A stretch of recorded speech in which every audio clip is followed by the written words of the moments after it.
Hello and welcome to another Classic Disney Shorts Film Festival. I'm Alex from Laughing Place, and I'm going to introduce our very special guests. We have Leonard and Jessie Maltin from the Maltin on Movies podcast. Now, Leonard Maltin, for a lot of Disney fans, is very important, particularly because of these little beauties. Through these two Walt Disney Treasures sets, Disney fans could own all 70-something of the Silly Symphony shorts, which is huge. Quite a few of them are on Disney Plus, and the ones we're streaming today are ones that are available on Disney Plus, so everyone can join us. But if you have these DVD sets, I'm sure they're a treasured part of your collection. He was also the host of TCM's Treasures from the Disney Vault, where lots of classic Disney movies and animated shorts were shown, including many of the Silly Symphonies. Also the author of multiple books on film history, animation history, and in particular, he wrote the Disney films, which took all of Walt Disney's films throughout his life and closely analyzed them with chapters about the decades that followed Walt's lifetime. And then he also recently wrote the foreword for Walt Disney's Ultimate Inventor, The Genius of Ub Iwerks, written by Don Iwerks. So if you're a Disney animation or just an animation history fan, definitely check those out. And just a fun connection as well for the Silly Symphonies. Leonard Maltin hosted at the D23 Expo, Disney in Concert, a Silly Symphony celebration, which was actually the first time I got to see Leonard in person. And so without further ado, here is our special guests, Leonard and Jessie Maltin. Welcome, guys. Well, hi, nice to be here with you. And glad to have you. That concert you just mentioned was one of the highlights of my life as a Disney fan. Oh, awesome. To have an orchestra, I guess there's about 35 or 40 pieces. It was a big orchestra, play, in a big room. Yep, huge, a huge ballroom, seating a couple of thousand people. Yeah. And to hear this music that you never hear except on the soundtrack of an older film, performed live, was thrilling. It was absolutely thrilling. I really hope they do it again, because it was such an incredible experience. And sitting on the side there, I was up against the wall sitting on the side, and I was sort of watching the audience and the performance, which is my favorite way to do things. It was just, people were crying and so emotionally overwhelmed. And of course, hearing a great live orchestra on its own, anytime, is a great experience. Anytime, anywhere. But having the cartoons behind them up on these big screens, mind blowing. And by the way, the musicians, the orchestra was made up of professional studio musicians. These are well trained, classically trained men and women who usually get called to do a soundtrack for a TV show or a video game or a movie, and arrive at the session and have to sight read, in many cases, what they're going to play that day. And they're able to do that. This performance involves some rehearsal, and they were so into it. And we met some of them backstage. Yeah. They did not take this lightly. They understood the significance of this concert, and I think that has to come out in the playing. It has to show that they're putting a little more love, a little more effort into it. Yeah, absolutely. I can say it was thrilling as an audience member, and I found myself almost not even watching the shorts, especially because, anything that's like a slide or a whistle, some sound effects were pre-recorded because it's Foley and you can't recreate that, but some of them, they were really there going, when something happened. So that was so fun just to see. And that was all, if I remember correctly, in promotion of the Silly Symphony vinyl set. They released the audio, and you got to do an unboxing. Hang on. You mean this here? Now you have a slide of it. Yeah. Having a slide is one thing, but picking up this enormously heavy box. It's this. There we go. I didn't even need a visual aid. Good guy with all these in here. It's like picking up literally a ton of bricks. Yes. Yeah.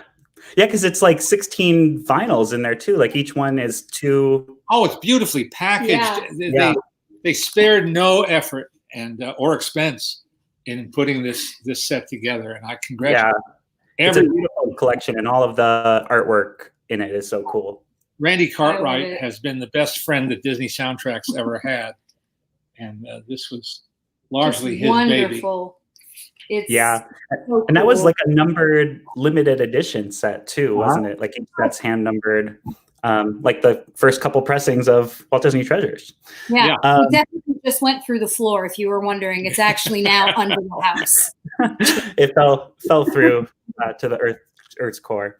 So we're yes. So we're streaming 5 classic shorts today. I'll give everyone the rundown of the list. We're going to be streaming in chronological order: The Pied Piper, The Grasshopper and the Ants, The Old Mill, Ferdinand the Bull, and The Ugly Duckling.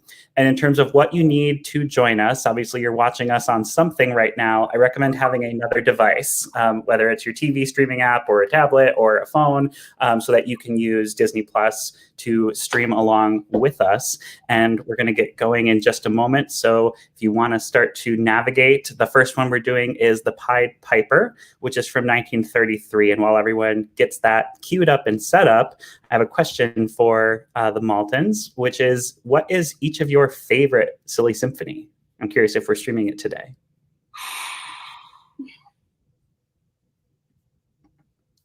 This is hard. I know. What's your favorite? Let's start. My favorite, I mean, it is hard to choose, but Elmer the Elephant, or Elmer Elephant, is my absolute favorite.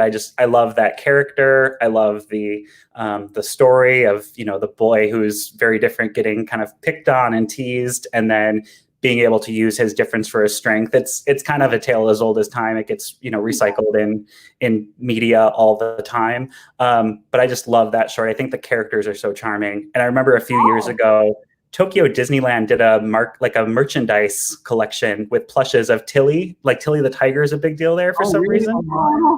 And so there were plushes of Tilly and Elmer being sold at Tokyo Disneyland for a little while. I would have loved to have had those. I think my favorite is The Flying Mouse. Yeah. That's your go-to. It's very emotional, and I get choked up watching it. And it's so beautifully. Ugly Duckling makes me cry. It's one of my favorites, but it makes me cry. Yeah. I love the band concert. No, that's not. Sorry. It's confusing because at Disneyland they call it the Silly Symphony Swings. Yeah. I don't know. I part of it is, I think if you watch them a lot growing up, to a degree they blend together. So you sort of, they are silly symphonies. I don't know. I don't think I can pick. I do love Ferdinand. He's adorable. Yeah. But all of the images that you have here, each one immediately evokes an emotion. So.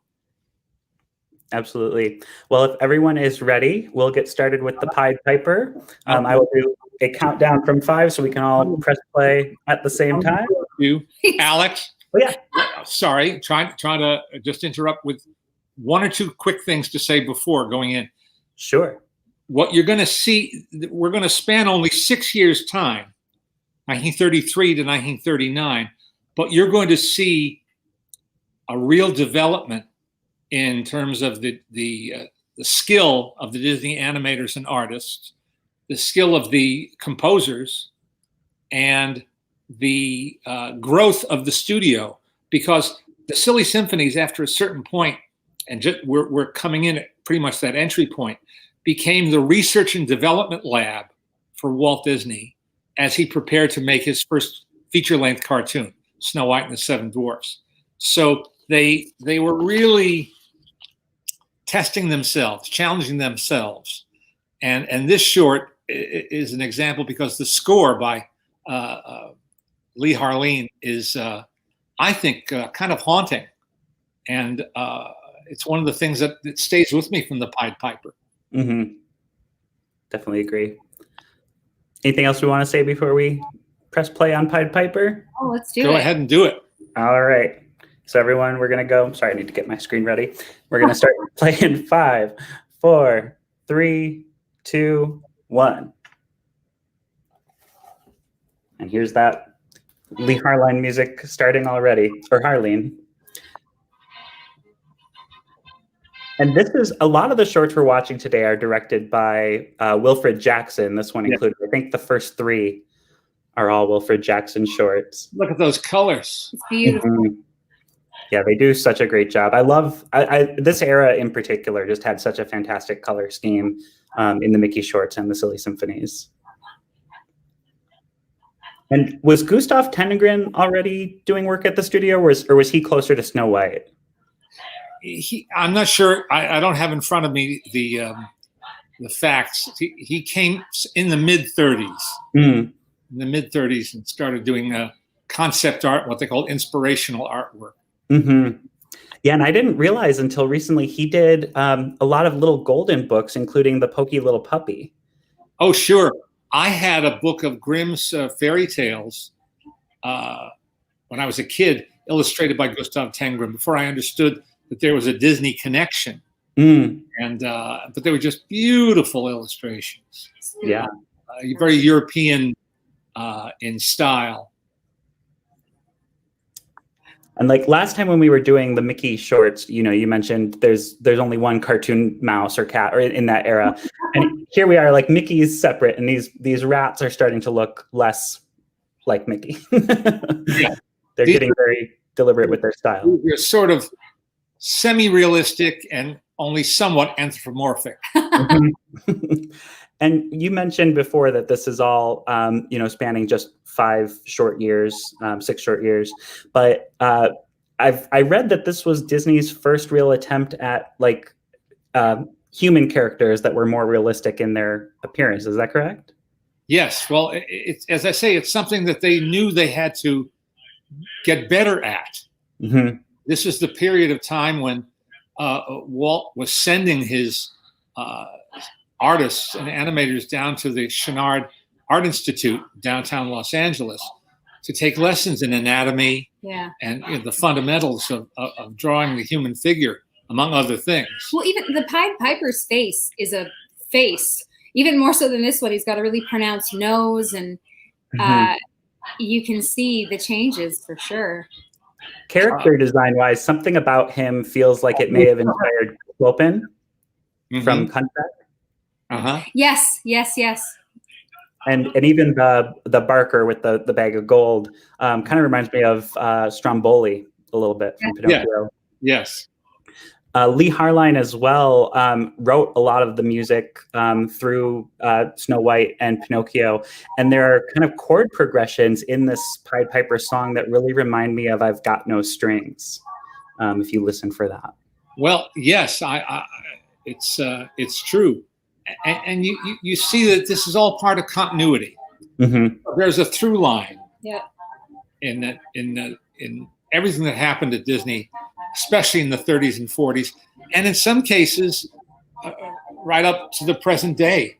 A lot of the people who are animating and developing ideas for Disney grew up on or studied these early films. And so it's not coincidental. Now there's still that rubber hose look of his legs, his spin legs. You know, he doesn't talk about you like that. Picky. I imagine showing this to a kid who's seen Ratatouille, and that this is the OG. Yes. Very, very, very true. Now, Walt, I mean, when he started animation back in Kansas City, he, had his one-offs with Laugh-O-Grams, and then the Alice comedies kind of pigeonholed him into a series of continuous characters, which kind of fed into Oswald, and then by nature of survival, Mickey. Bringing back Silly Symphonies, do you feel like Walt was I guess, yearning for more flexibility and creativity? Because for the most part, this series is pretty much one-offs. You don't see a lot of characters repeating themselves. No, he was not immune to repeating. The Three Little Pigs caused such a sensation that he did do several sequels. It was a rarity for him because he did not like to repeat himself. And even when there was, certainly commercial gain in doing so, but audience demand, he was a man who made films for his audience. Look at what he's saying. he's saying that you can't teach your children to behave like this, to be dishonest and ungrateful. And so he's going to save the kids and get them out of there. Mm-hmm. Well, this is a very moralistic Silly Symphony. Yeah. Now, of course, the Silly Symphonies were originally based, not originally, but a lot of the early ones are based on classic fairy tales and legends and myths. I like the two kids with the axe. I think it's kind of interesting. It's almost like when we say like the road to Snow White, just in terms of the advancement of animation, but the Silly Symphonies in particular are almost the road to Fantasia. Like you kind of feel like that's what Walt was striving towards. There's that too. There's that too. And when you think how difficult it was to achieve the very first synchronized sound cartoon, Steamboat Willie, they had to redo it, well, everything that could go wrong did go wrong. Mm-hmm. And just, 4 or 5 years later, they've reached this plateau. And then this I think he's opening the entryway into his Joyland, which this song, looking today at companies that kind of copy off each other, feed off each other, this is very derivative of Victor Herbert's Toyland, which premiered in 1903. So just 30 years earlier, those songs from Babes in Toyland, and this feels almost like something you could take to court over. Well, this is a pretty blatant paraphrase of Victor Herbert's Toyland theme. But cute ending. I love the curtain too. The curtain here at the end of these shorts really reminds me of Carousel of Progress at Disney World. They have that curtain and the light changes just like this. Mm-hmm. And it always takes me back to that.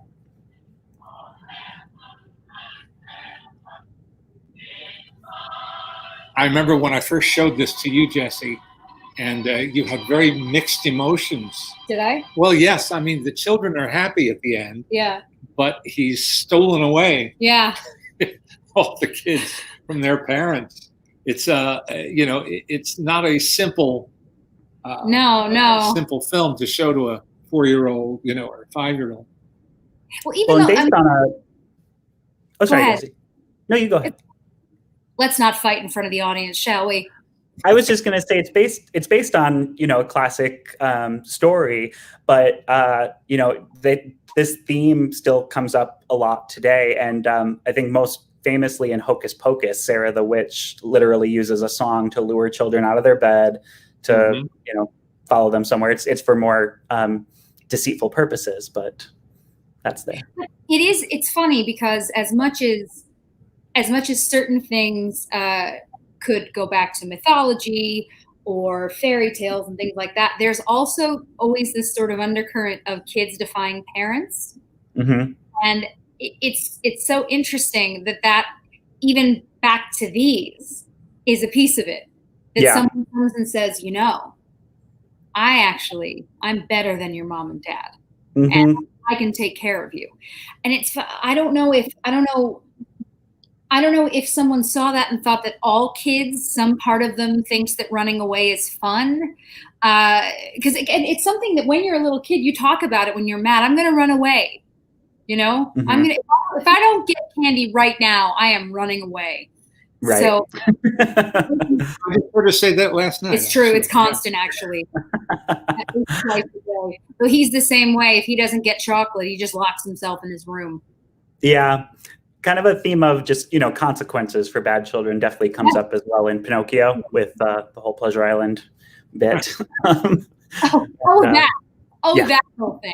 All that. The next short we're going to be going to is The Grasshopper and the Ants. And just as a kind of transition as everyone gets that queued up, I have kind of a random question for you, Leonard. Let me get an image of this up on the screen. So you did the Walt Disney Treasures DVD sets, but there was also a comic book line that I don't think had your name anywhere on it. Were you involved at all with these gemstone releases?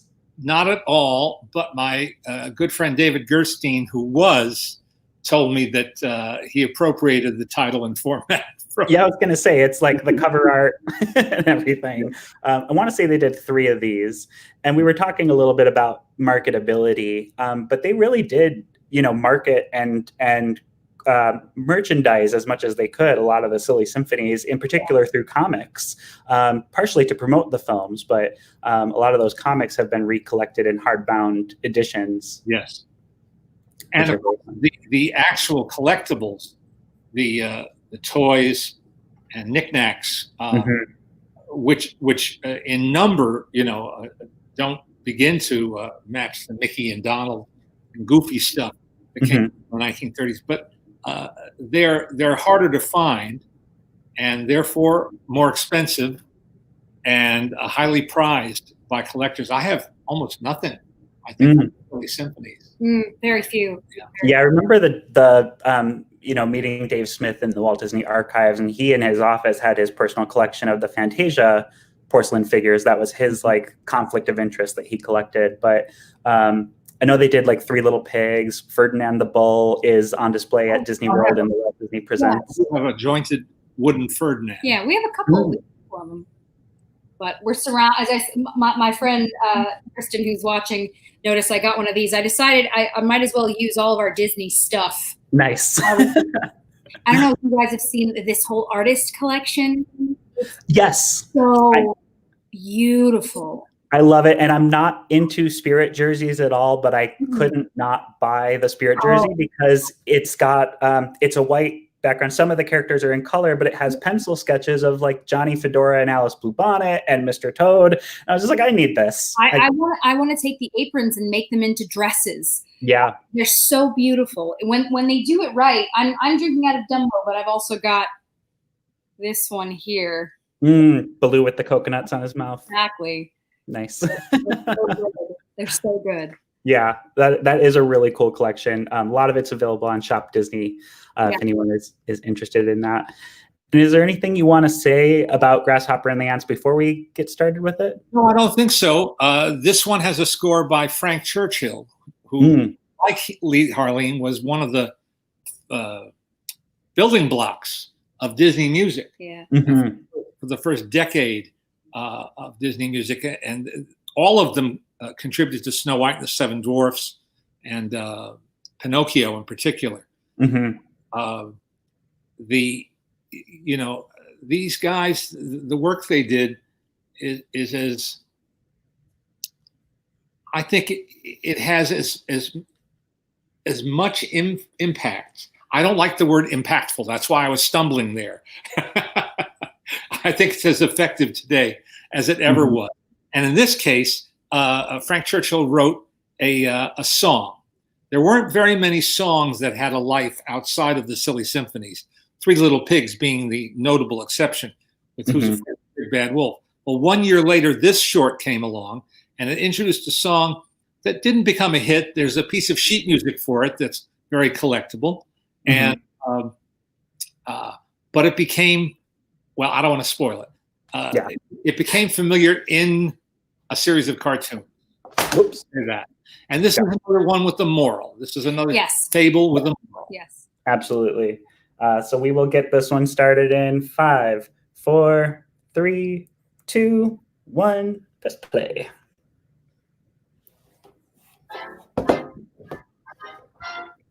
Mickey Mouse presents Walt Disney. One and the same. Yeah. And my dad always jokes, this is how he learned to read Roman numerals. I will say I had Star Wars teach me 1 through 6, and then I had to go from that.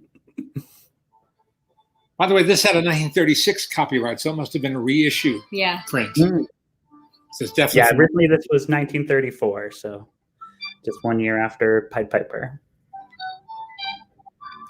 How do you make a grasshopper cute? Well, you just put Disney artists on the case, and they do it. We make them a little bit less bug-like. That's what you do. You take it makes you go, and you just sort of tone it down, and then you think, this is adorable. he's more of a grasshopper than Jiminy Cricket is a cricket. And Right. if you ever want to see something fascinating, look at the evolution of the road to getting Jiminy Cricket to look like what you know in Pinocchio. Yeah. Something that you wouldn't mind hearing on your shoulder. Yeah. Right. Yeah. Something that wouldn't just absolutely terrify you and make you feel want to watch him like he does in the book in his like one chapter. Now with bugs learning how to use all of these utensils and tools. Mm-hmm. I can't get the grasshoppers at our house to do anything. Lazy butters. And Ryan gave a comment. He says the same year that Donald made his debut in a Silly Symphony, which is true, the wise old hen. And Ryan actually pointed out on Twitter earlier today, I didn't catch it. Just by happenstance, we picked August 22nd, but today's the 91st anniversary of the Silly Symphony. On this day, 91 years ago, the Skeleton Dance premiered, the very first Silly Symphony. Ryan knows everything. He's so great. Yeah, he's a wealth of knowledge. Yeah. But yeah, that is cool. Skeleton Dance is not on Disney Plus yet. I hope they will add it. They just announced everything coming for September, and the Donald Duck short Trick or Treat is coming. So that's good. Yeah. First Friday in September, you can stream Trick or Treat. Also Goofy. Yeah. So this is Pinto. That's the voice of the great Pinto Colvig, mm-hmm. who was a mainstay at the studio for a number of years, and of course was the voice of Goofy. Yep. And it's kind of funny. He started as the voice of Pluto, and Bill Farmer, the current voice of Pluto, is also the voice of Goofy. Kind of a fun tradition of playing all the Disney dogs at once by one actor. He also voiced the practical pig in Three Little Pigs. And by the end of the decade, would voice not one but two of the seven dwarves, Grumpy and Sleepy.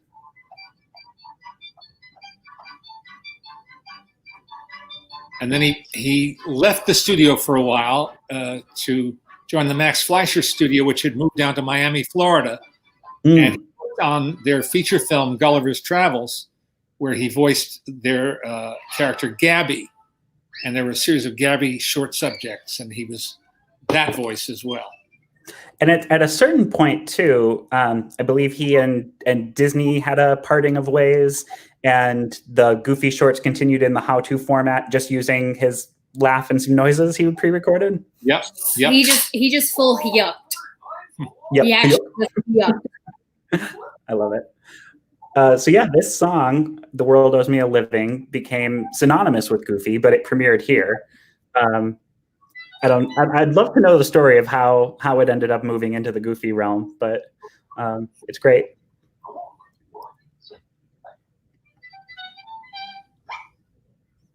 I can't imagine doing animation in Miami, by the way, just the humidity, like the ink and paint department must have had a nightmare. Imagine all of it just floating off. Yeah. And just slowly but surely coming right back off the paper. Mm-hmm. Now, when I was watching this earlier today, it sort of struck me how much of kind of the gags of this, or even the visualizations or the connection of ants and grasshoppers, seems to be inspired by, or have inspired, A Bug's Life, the Pixar film. Because here you see ants using kind of human tools and methods, and in A Bug's Life, they've got their checklist as they're preparing for winter. Here's winter in the short. Obviously, in that film, the ants are kind of servants to grasshoppers, but I thought that was interesting, knowing that, a lot of the Pixar crew are huge animation buffs and Disney fans. I have to imagine that there was some source of inspiration here that you can connect to Pixar's A Bug's Life. And of course, it may just be subliminal. Yeah. But, that doesn't make it any less true. If it's something that you see at a certain time in your young life, it does stay with you. Mm-hmm. And you can identify it specifically or not. It's there. Yeah. Absolutely. Yeah, the wintertime animation here is so great too. Even just the changing of seasons, and they did several Silly Symphonies that were really just about seasons. Yes, indeed. And the way that they introduce the changing of the seasons is for a short subject where you don't have a lot of time, pretty subtle. You start to see a leaf or two fly through the screen, and from autumn into winter. Right, and the skies darken in the background. Yeah. They did it really well. Mm-hmm. Well, we always come back to they are artists. You know, they pay attention to the details, and they want it to look beautiful. And of course, you know, just a few years earlier, they wouldn't have had color to be able to show you that he's turning blue with cold. Yeah. Mm-hmm. Yeah, this whole Silly Symphony watercolor style is just so appealing. This is a gag Disney loved to use and reuse. Yes. It's in Peter Pan. You know, 20 years later. Yes. The glow of health coming back to his face.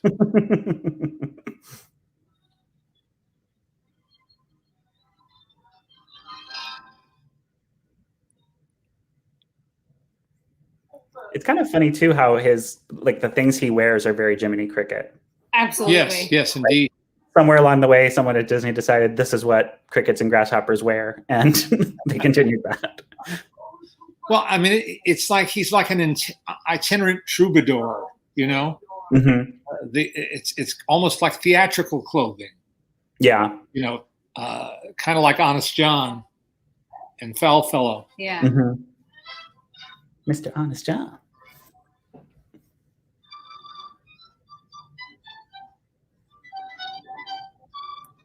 Well, they were hoping that this would take off the way Who's Afraid of the Big Bad Wolf. Yes. That did not come to pass. It's still very memorable. Are very fond of it. Yeah. Actually, a lot of the Silly Symphony songs really stay with me, and for whatever reason, the Golden Touch comes into my head a lot. I think it's just because it's so taunting. So I'll be sitting there and thinking, the Golden Touch, the Golden Touch.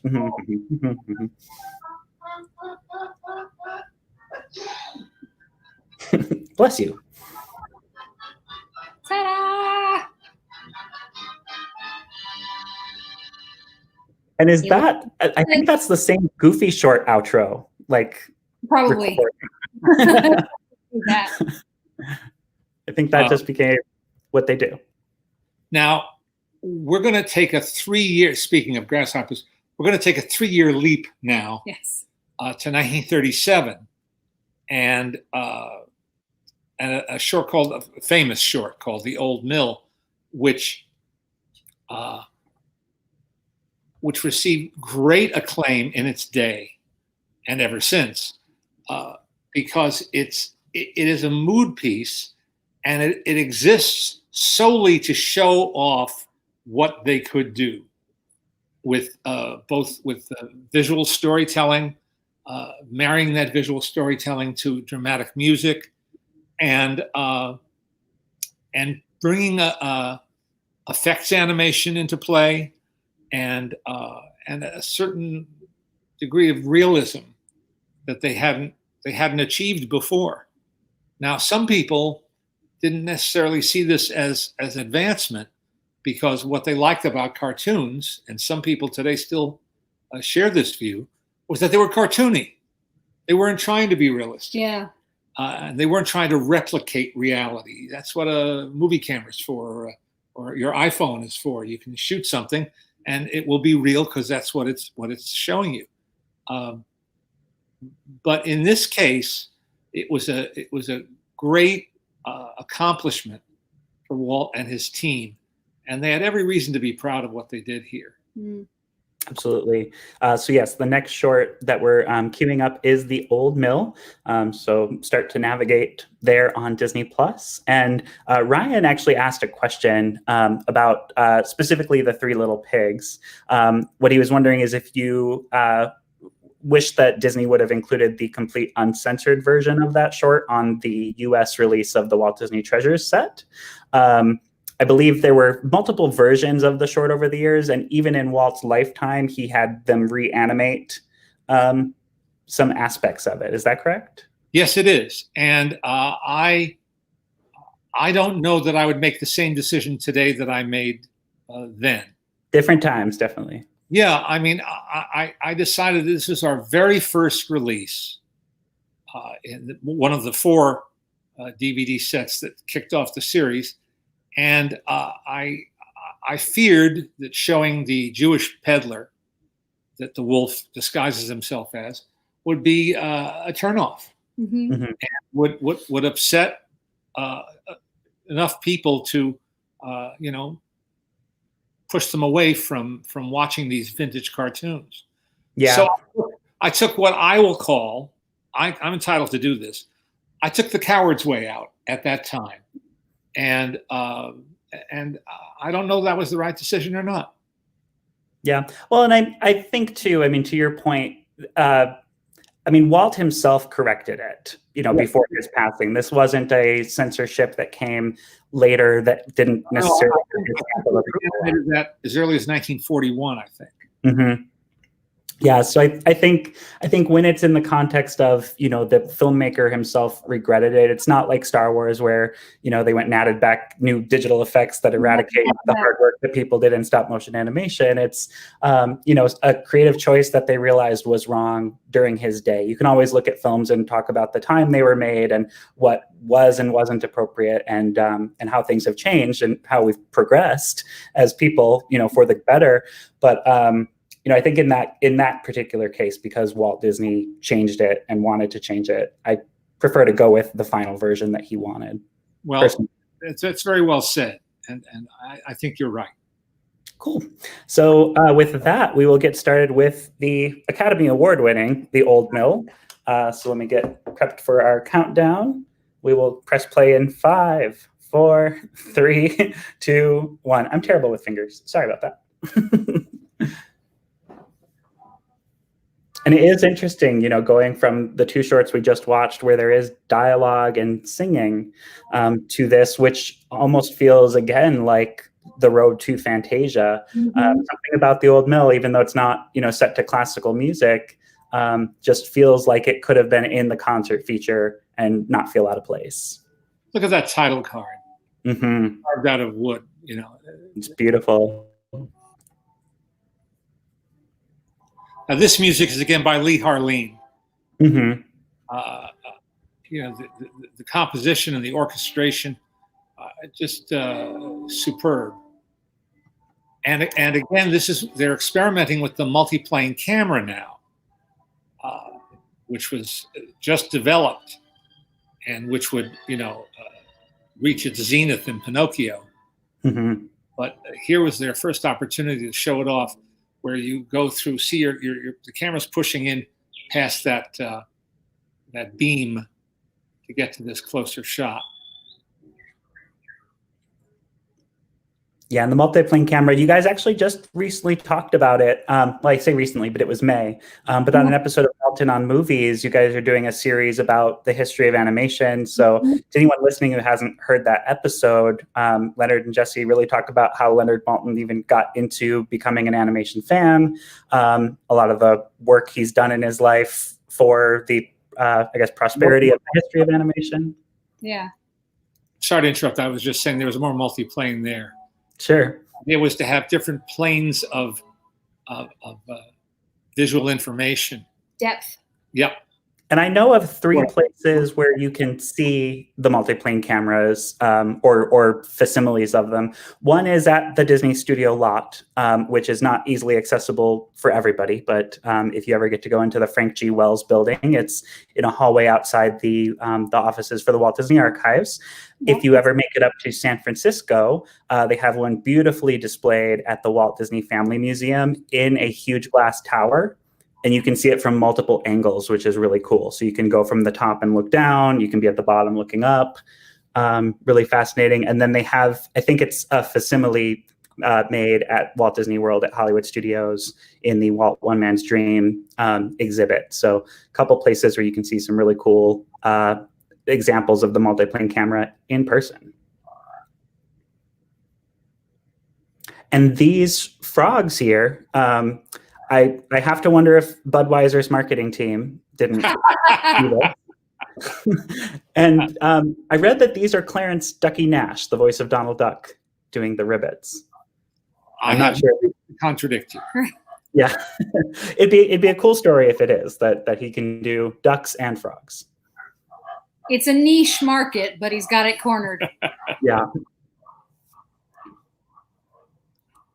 Yeah, it's funny. The imagery that I think stays with you from the old mill is more of, the wind blowing. Here's some real grasshoppers or crickets. I'm not sure I know the difference between grasshopper and cricket, but the imagery that always stays with me is of the actual mill itself and the wind blowing and it fighting to stay up.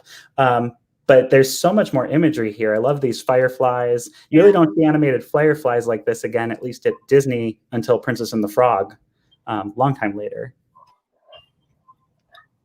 And again, they developed such an expert staff that there were a couple of guys, one in particular named Josh Meador, Meador, whose specialty was effects animation. I don't know that Josh Meador ever drew Mickey Mouse, or Donald Duck. And speaking of effects as well, like this shot of the old mill with the clouds going by is so incredible. And a lot of these, a lot of the early effects and later ones, to be frank, were of iWorks, but he wasn't with Disney at this time. A lot of these were Herman Schultheis, and his original notes on how these were done were recently uncovered, I think within the past decade or so. Yes, and that's a fascinating book with his notes in it. Mm-hmm. And you can see the original of that at the Walt Disney Family Museum as well. And one of the fun things to keep going back to the museum is they occasionally change the page it's on in its display case. There's so much suspense here with this bird, who's always going to line up with the missing peg, but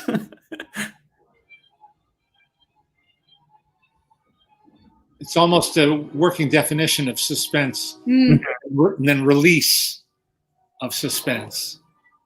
Yeah, you almost wonder if Hitchcock was inspired by bits of this at all. And one thing I want to talk about too is, just the legacy of the old mill. Obviously, it went on to win an Oscar, important to animation history because of the first use of the multiplane camera. But there's actually a lot of theme park inspiration that Disney drew from it as well. It was in Walt's plans for Disneyland to have an old mill attraction, and it came to fruition at Disneyland Paris. The image on the left is as it originally was. It was kind of a mini Ferris wheel, and it's still there in a way. They got rid of the buckets. It no longer operates as an attraction, but it is a snack stand, as I understand. I haven't seen that before. Have you seen this? No, that's incredible. No, that's wild. Yeah, and then some of the footage is in World of Color at California Adventure. Not right now because the park is closed, but when it returns. And sorry, I'm getting some texts. I'll turn off my notifications. But that was my cell phone doing that. Oh, was it? No, that was me. Let me block notifications for all. How do you animate rain? How do you animate raindrops? Yeah, they figure all this out. Hercules is terrified of the old mill. He's run away from. I was also going to say there's, I believe, an old mill in Storybook Land at Disneyland. Yeah. The fairy tale houses. Yeah. And there's a nod to the film on Tom Sawyer Island at Disney World. If you go inside the mill there, they have a bird's nest on the rotating wheel. And they actually have the sounds of the owl hooting from the short. I think I'm still sort of amazed at how dark they would let things go. Just some people, I think of Disney as sunshine, rainbows, lollipops. But this is dark. And I know seeing it as a kid, I found it very upsetting. I've always loved animals. I've always been a big animal lover. So anytime animals are getting hurt, it affects me in a very big way. To this day, my family can tell you if anything happens to any creature, even animated, I get way too upset. Like even I know it's ridiculous, but I can't help it. And so this still, I watch this and it upsets me. And it's kind of incredible that they allowed it to be that dark and frightening. And of course, it has a resolution and it's wonderful. But you know, it's a serious. It's serious. Oh yeah. Like it's. Well, even that. Look at the reflection in the water. So you know, beautiful. I would say not everybody was in favor of this kind of realism. Yeah. But just to prove they could do it, this film was proof positive. Yeah. Mm-hmm. Look what we can do. The light on the spider's webs. It's really beautiful. And a lovely piece of music too. And that last couple of chords right there really reminded me of the ending of When You Wish Upon a Star. So again, songwriting credits linking a lot of these. Which was written by Lee Harvey and Ned Washington. Yeah. Yep. And you talked a little bit about how dark and scary it gets, but a lot of people forget that in this era, cartoons were being made for all moviegoers. They weren't made for kids. No, they were not. They were not confined to early Saturday morning or after school hours. When you went to the movies, and I mean anyone went to the movies, yeah, you always got a cartoon, and that meant on weeknights and on weekends. And it was whether you were going to see a really serious film like Greta Garbo and Camille, or a comedy film. Cartoons were a staple. They were just always there. And in some cases, the Disney cartoons got even special mention in the newspaper ads and on the marquees. So it was you didn't pay your admission money just to see the cartoon, but it was what they used to call an added attraction. Mm-hmm. Absolutely. And I want to take kind of a little bit of a break right now just to talk a little bit about the work that you guys do on the Maltin on Movies podcast, where you really do great interviews with a lot of people who work in film, some actors, some people behind the scenes. There's really kind of no corner of the film industry that you guys leave untouched. In particular, you do a lot of animation as well. And, you're a Disney fan, so there's a lot of Disney crossover.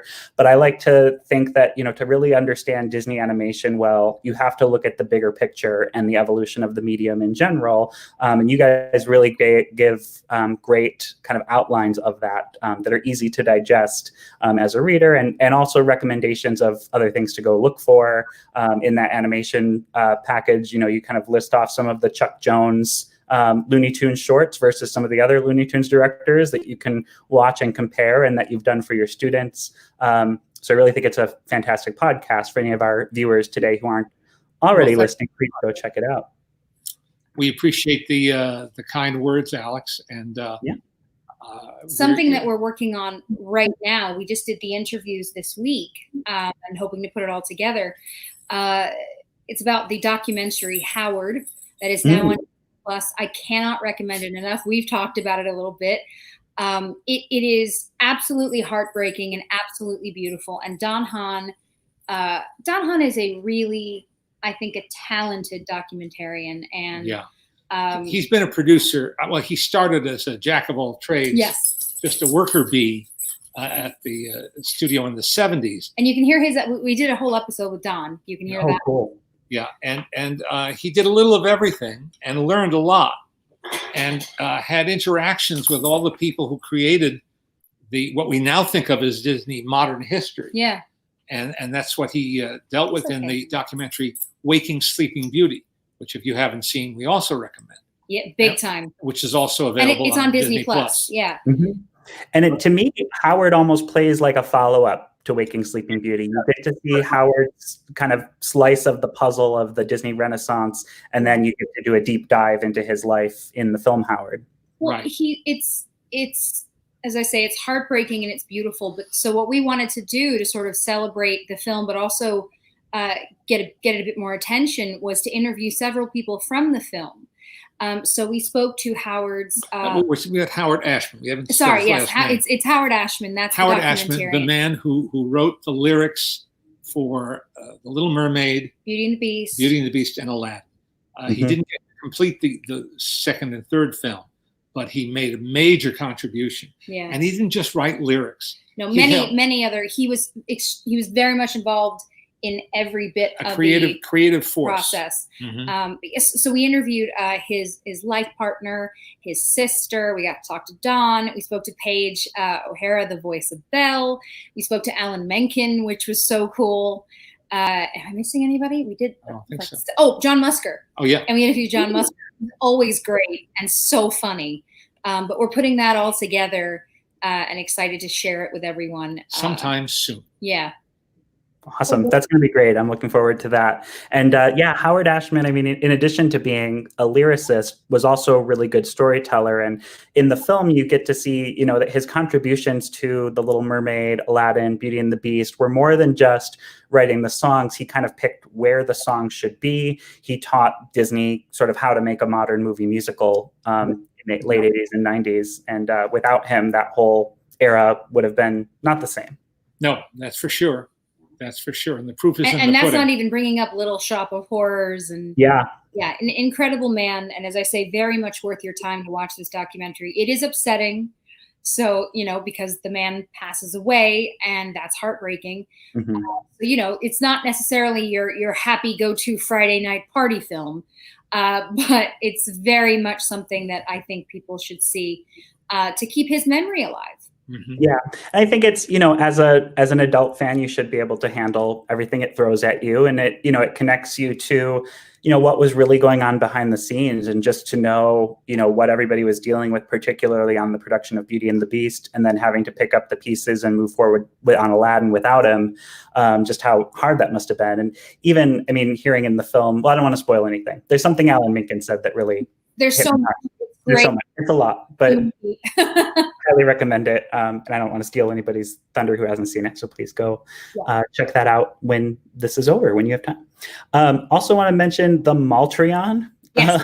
As you call it, patreon.com/Maltin on Movies. So a great way to kind of extend the podcast. You kind of heard today inside scoop on an upcoming episode, but by joining the Maltreon at the base level of $3 a month, you get 24 hours early access to each podcast episode. Also an exclusive video series, Memorabilia of the Month, where Leonard takes you through his collection of really incredible pieces. $5 a month gets you everything in the $3 level, plus a new bonus video or podcast segment each month, and early reveal of podcast guests. So kind of like you just heard what's coming to the Maltin on Movies podcast. $5 a month, you'll always be in the know of what's coming in the future. I have to say, it's all a bit different now that quarantine has started. So things like that, we don't necessarily have, I mean, we do have guests, but sometimes we don't right now. It's all a bit crazy, but basically with each tier, and it's something that we've opened up even with the $3 and the $5. We try to share as much of what goes on there with everybody, because we're just grateful that there's any support. And I really like that. I like people to be able to feel comfortable. If $3 is what you have, then thank you.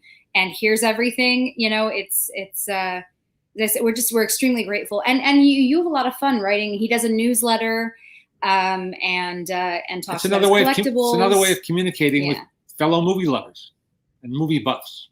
Absolutely. So the link is on the bottom here. So you can go to patreon.com/Maltin on Movies. Maltreon.com isn't a thing right now, correct? Not yet, but one day. Someday it'll be there.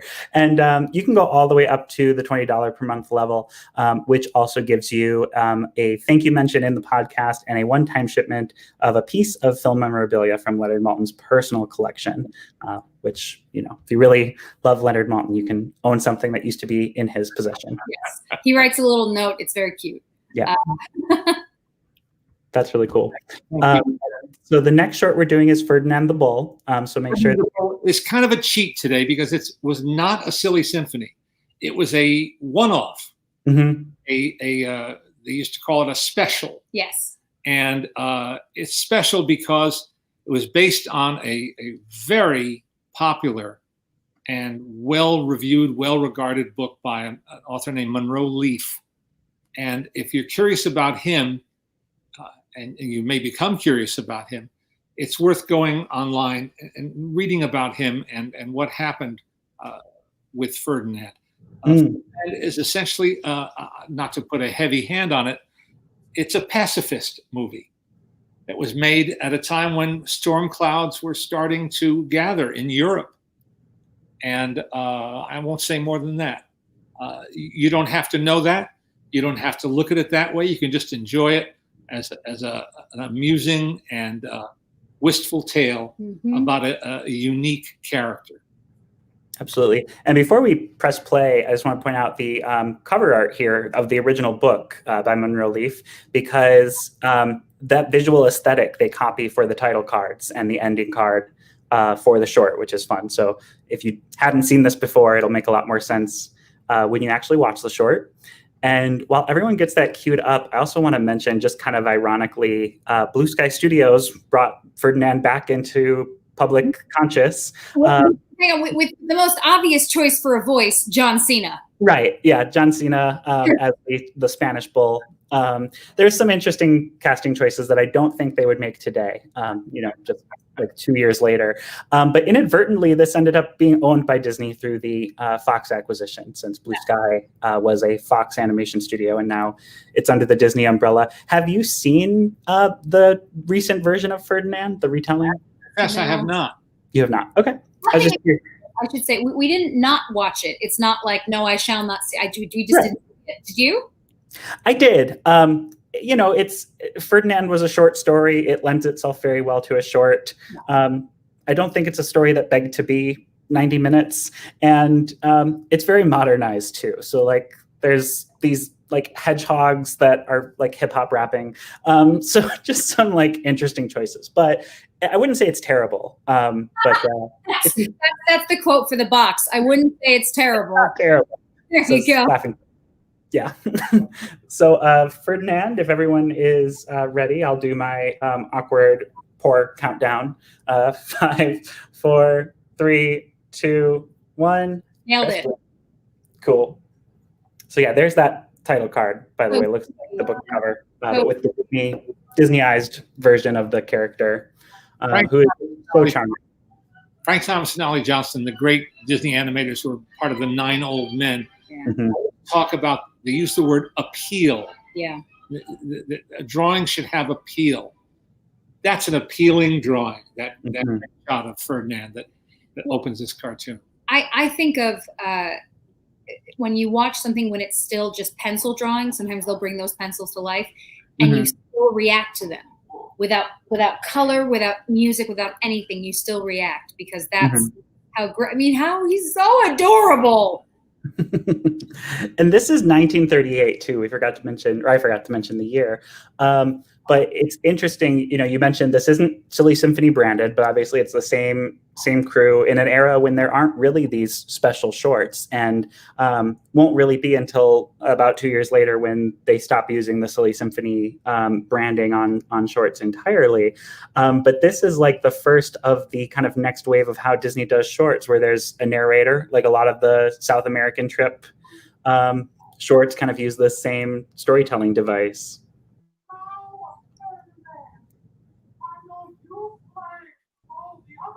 And speaking of Frank and Ollie too, there's a documentary about them that I believe is on Disney Plus as well, fittingly titled Frank and Ollie.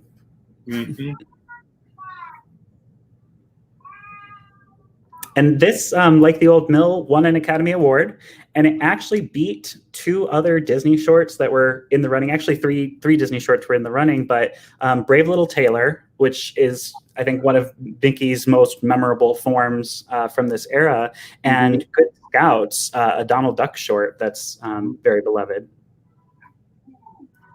Now, the voice that is narrating this short will be familiar, perhaps, if you have any members of Laughing Place or visitors to this this podcast who listen to the Jack Benny radio show, like we do. That's Don Wilson, the announcer on the Jack Benny show for many, many years. Don, I said Don. Now, the little in-joke that the animators had, which was appreciated only by them and a handful of other colleagues, was that all the bullfighters and the picadors and the matador, they were all done as caricatures of the various animators. And there's one more payoff that I'll save till he appears. I think we know what that is. I'm trying to do the eyebrows.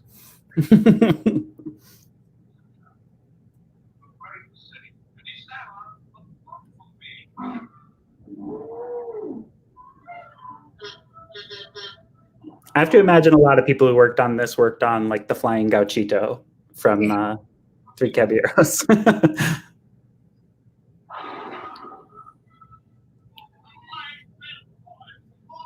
And again, it's a small thing, but the idea of the sound of bowling pins being knocked over, that's a sound gag, that has no visual equivalent. It's just something, an add-on. It's a little something else. Mm-hmm. Ryan also says that he's forever grateful that you got to interview Frank and Ollie for the Walt Disney Treasures DVDs.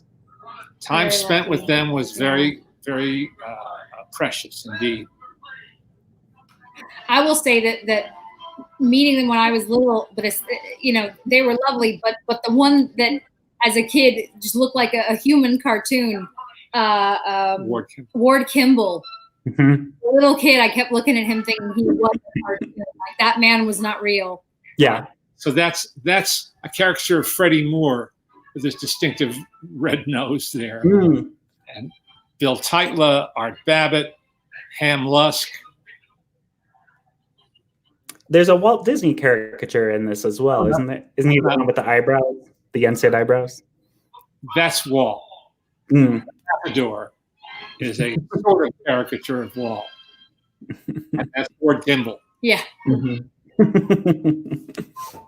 With the eyebrows you will never forget. Yep.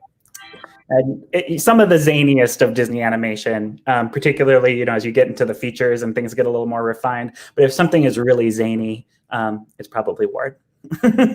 He did the Cheshire Cat too in Alice in Wonderland, didn't he? Yeah.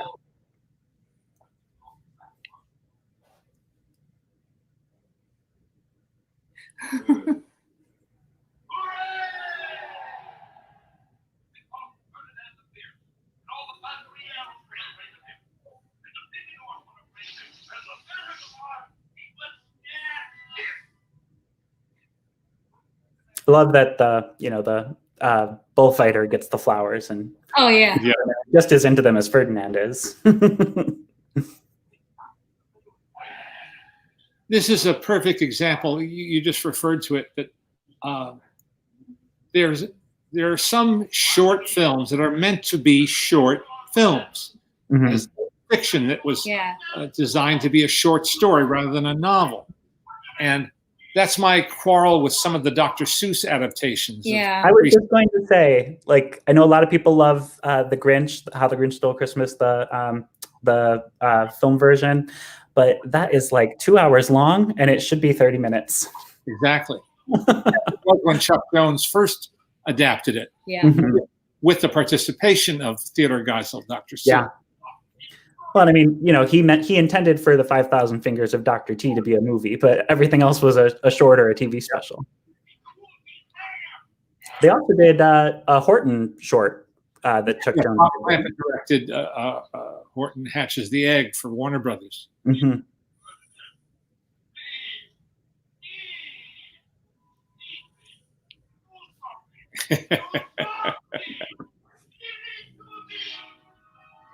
Notice the tattoos don't move, or as much. That's one of the hardest things in hand-drawn animation is to keep those tattoos in the same place. Now you can do it in Moana with computers. Right. I love this whole sequence of Ferdinand heading home.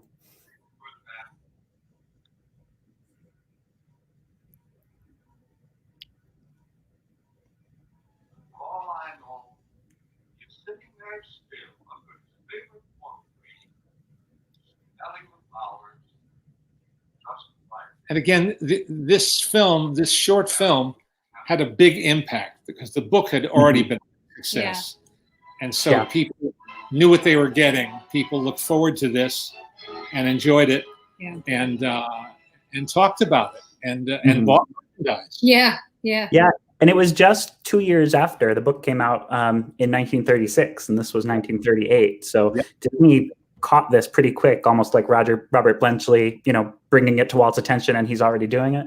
Right. It'd be the equivalent today of something like Pete the Cat, which is a popular children's book, having had a Disney animated adaptation, that quick. Usually it doesn't go that quick. So we're almost to our last short, which is fittingly the last Silly Symphony. Yes. The feature films supplanted the Silly Symphonies, or the need for the Silly Symphonies in Walt's eyes. And also, he needed the talent of those artists and animators to work on the feature films. He didn't want to, in his eyes, squander their talent on short subjects. And so there was a kind of a subtle or not so subtle division of talent at the studio. The people who remained in the short subject arena doing Mickey, Donald, and Goofy and Pluto shorts through the 1940s. And then the A-list artists and storymen and animators who worked on the features. And sometimes if there was a break between feature films, he wouldn't have anybody sit idle. He would say, all right, go work on a Goofy short. So, and they would. So there was some crossover. Yeah. And also, too, I mean, the war is looming, and not long after this, all of that gets taken off course. Yeah, exactly. And the strike. And the strike, too, yeah. So this is the Ugly Duckling, and we'll get the second time. This is the second Ugly Duckling. Walt did it in black and white in 1931 as an early Silly Symphony, and of course that was his. I'm forgetting. There was a silent Laugh-O-Grams cartoon. His first encounter with the stories of Hans Christian Andersen, and this may have been the second story, and what is continuing to be a relationship between Disney and the Disney studio and Hans Christian Andersen. So Frozen is an adaptation, a loose adaptation of The Snow Queen. And Andersen was a genius in his way. And the stories that he concocted and the characters he created, I think will live forever. Absolutely. And the other version of the Ugly Duckling, too, that's officially a Silly Symphony, is very charming as well, but doesn't have these character designs. I don't think Frank and Ollie got their stamp on it. And there's a beautiful score by Alfred Hay Millat, who worked for the studio for, I don't know, 4 years, maybe 5 years, from the mid-30s on, and achieved some recognition outside of his work for Disney by setting the Lord's Prayer to music. And that is the version that is still sung most often. When you hear somebody do a vocal rendition of the Lord's Prayer, they're singing Alfred Hay Millat's melody. Oh, wow. That's really cool.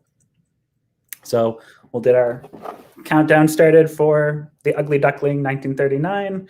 Press play in 5, 4, 3, 2, 1.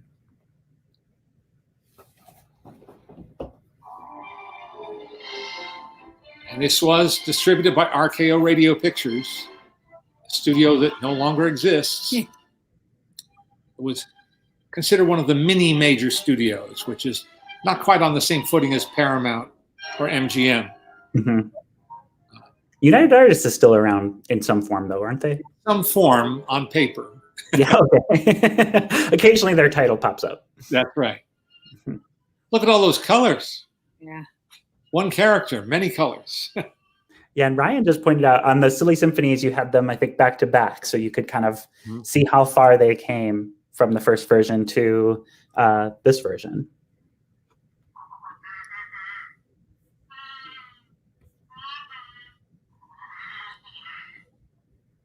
I do have to say, I think this is probably one of the cutest characters to come out of the Silly Symphonies. To be sure. To be sure. I love it's the waddle. He's dug his trench by pacing back and forth like every father waiting for their wife to give birth. This is what is meant by personality animation. Mm-hmm. It's not just it's not just dialogue, it's not just action, but it's imbuing a character with life, or what Frank and Ollie called the illusion of life. Mm-hmm. Title of their book. Great book. It is. That is truly a classic book.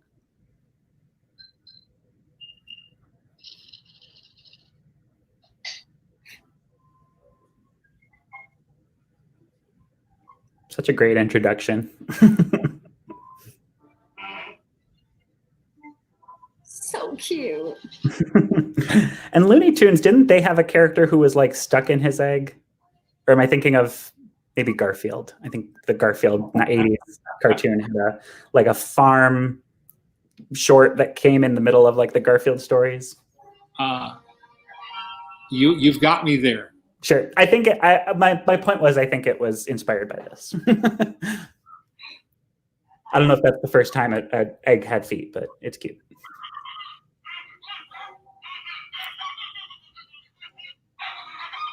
This argument went way over my head when I was young and first saw this short. Yeah, well, I mean, again, the adults in the audience would have gotten this and thought this was hilarious, and the kids would have just been charmed by the cuteness of the duck.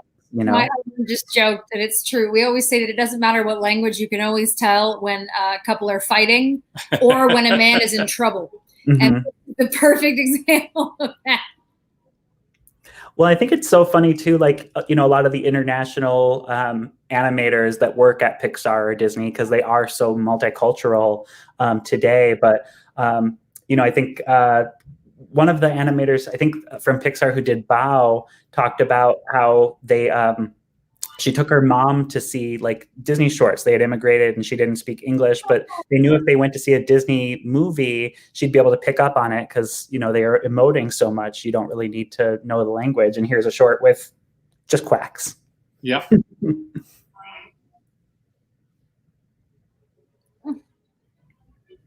He's so cute and they're so mean to him. And I love this style. I do miss watercolors. I don't have anything against CG, but even Disney moved away from watercolor. Look at those backgrounds.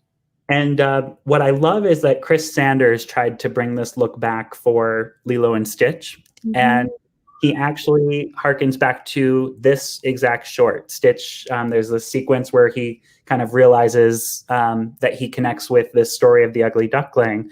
And so this is the book version that he's reading. And then in the end of the film, it just as kind of a visual gag in the credits, there's this image of him showing it to some like Lilo and Stitch style ducks, but he's got this version of the Ugly Duckling in his book. Score one for Alex. Score another one for Alex. I just love that. It's so cool. So you could watch, if you wanted to be like old times and watch a short before a Disney movie, Ugly Duckling before Lilo and Stitch would be a good choice. Or Hawaiian Holiday. Take your pick.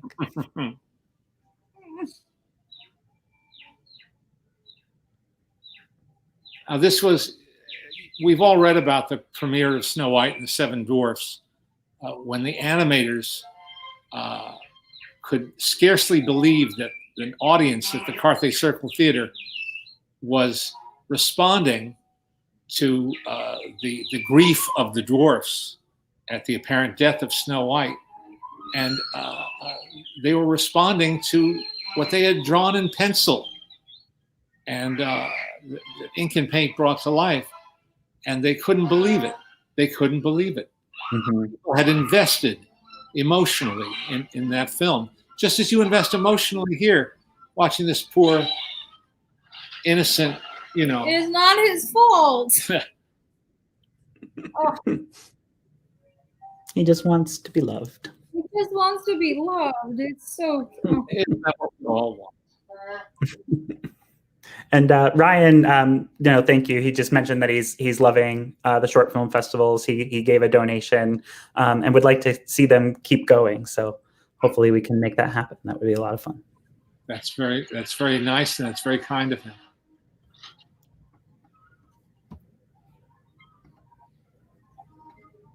And a different Ryan Terry, says you could frame any of these backgrounds, which I think is so true.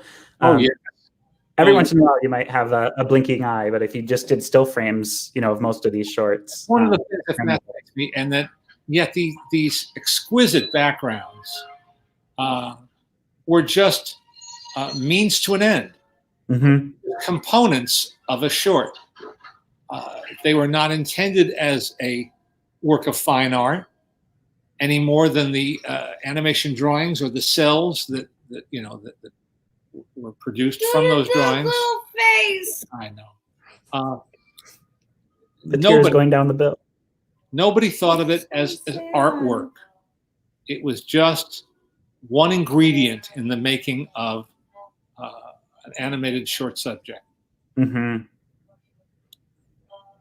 Yeah, it's kind of shocking. Even Disney, didn't really value the art as much. We were speaking about the multiplane camera. Those glass plates were expensive. They would often wipe them clean after a project. The Animation Research Library has some, but not as much as you would think. Right. And a lot of the artwork walked away from the studio. A lot of it was sold at Disneyland for like 5 cents. But they did keep a lot, and especially Destino, a lot of the Salvador Dali work, when they went to remake that short, had to be reacquired because it mysteriously ended up for sale on the secondhand market without Disney letting it go. I forget if it was Frank or Ollie who told me that they remembered one day someone with an armful of either cells or drawings saying, "Anybody want this stuff?" Oh, wow.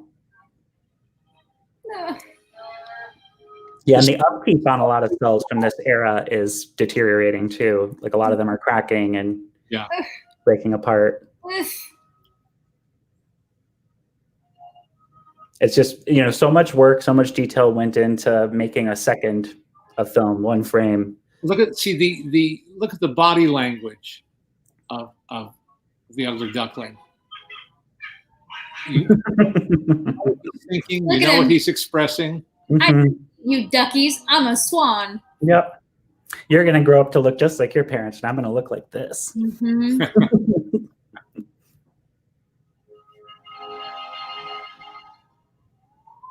There it ends, the last Silly Symphony. And for every single one of us ugly ducklings, it is perfect. Yep. Yep. And It it is may so be outdated. It says there. Never mind. well, the cultural the little note that they put on every single thing, like older than 1990. Yeah. Well, this has been fun. It was the Yeah. last time we got together, Alex. This has been great. Thank you guys so much. I hope that you and everyone who participated enjoyed it. And this will live kind of forever on YouTube, so you can go back and watch this and the evolution of Mickey again. And thank you so much for participating. Hope everyone had a great time. Take care. Stay safe.